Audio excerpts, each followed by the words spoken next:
Je crois que c'est la question à laquelle j'ai le plus répondu de ma vie. Vous allez y répondre une autre fois.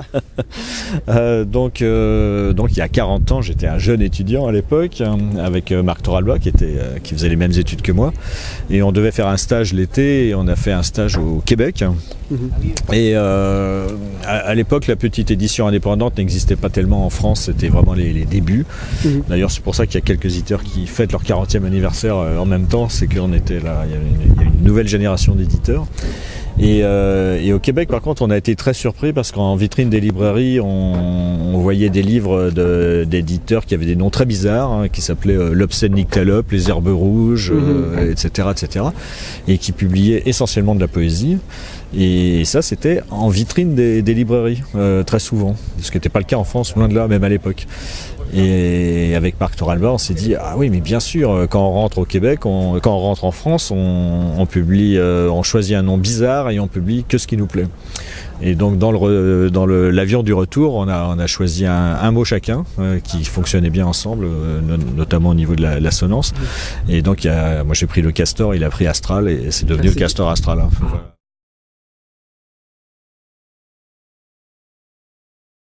La francophonie pour nous c'est très important. Donc d'une part parce que l'idée nous est venue au Québec, donc on a toujours eu des liens, entretenu des liens privilégiés avec le Québec. On a fait beaucoup de coéditions avec des éditeurs québécois. On a beaucoup d'éditeurs québécois au catalogue, des anthologies, des numéros de revues.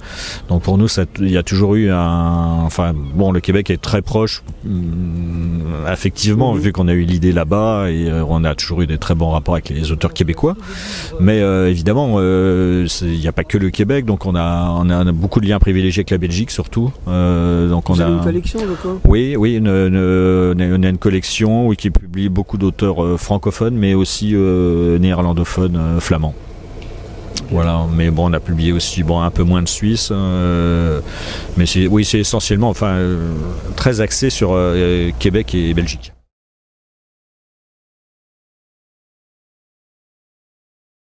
L'axe c'est poésie, littérature et musique. Ça c'est musique, oui. et un petit peu humour aussi. De biographies, notamment de grandes stars. Oui, la collection musique c'est vraiment beaucoup développé ces dernières années, surtout autour de la musique électrifiée, rock, jazz, blues.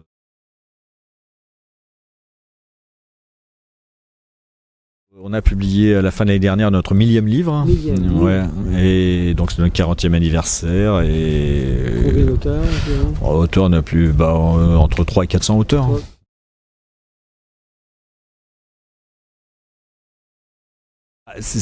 On aime bien comme on est très indépendant, oui, c'est important pour nous d'être pas dans le centre de Paris, ni même dans Paris. Ça on le revendique, d'être ailleurs, dans le 93.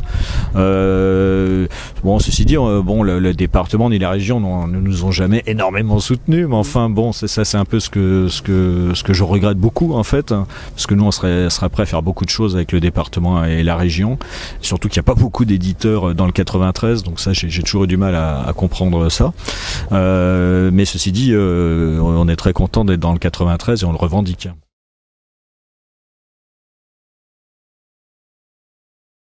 On est obligé de vivre avec son époque et de suivre. Là, évidemment, on commence à faire du livre électronique, mais nous, on est quand même essentiellement axé sur le livre papier, quoi.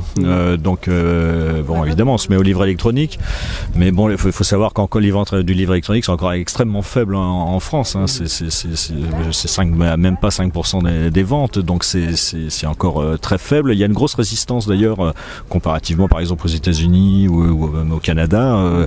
En France, il y a le marché résiste à ce niveau-là. Il y a un attachement culturel très très prononcé pour le livre. D'ailleurs, on le voit dans des salons du livre comme ça, les gens achètent encore énormément de livres papier.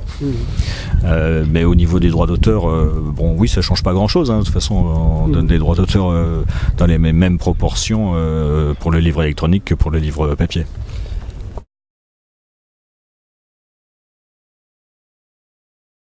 J'entends ça surtout au niveau des langues, des pays. Et nous, on a publié beaucoup d'auteurs étrangers, non seulement de la francophonie, mais en dehors. Donc, on a eu le prix Nobel de littérature pour Thomas Tranströmer, qui est un auteur suédois, qui vient hélas de décéder. Donc, nous, c'est très important pour nous de faire découvrir à nos lecteurs des auteurs qui viennent du monde entier. Bon, nous, on est surtout axé en traduction Flandre, Angleterre et pays du Nord plutôt, même si on a publié je sais pas Pasolini ou d'autres, mais c'est plutôt notre axe. Et moi je trouve oui ça m'a. Pourquoi le Nord?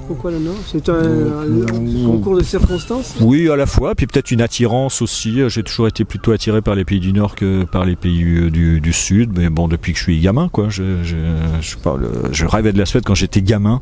Je sais pas pourquoi, c'était mon pays d'élection. J'avais 2 pays d'élection. Bon, l'autre il est pas tellement du Nord, c'était le Mexique, mais je sais pas, quand j'étais tout gamin, je sais pas, j'étais très attiré par la Suède, et c'est très étonnant que des décennies après, on publie un Suédois qui a le prix Nobel de littérature. Ouais, je devais être, il devait y avoir une attirance bizarre là pour ça. Je m'en rends compte aujourd'hui, c'est assez étonnant.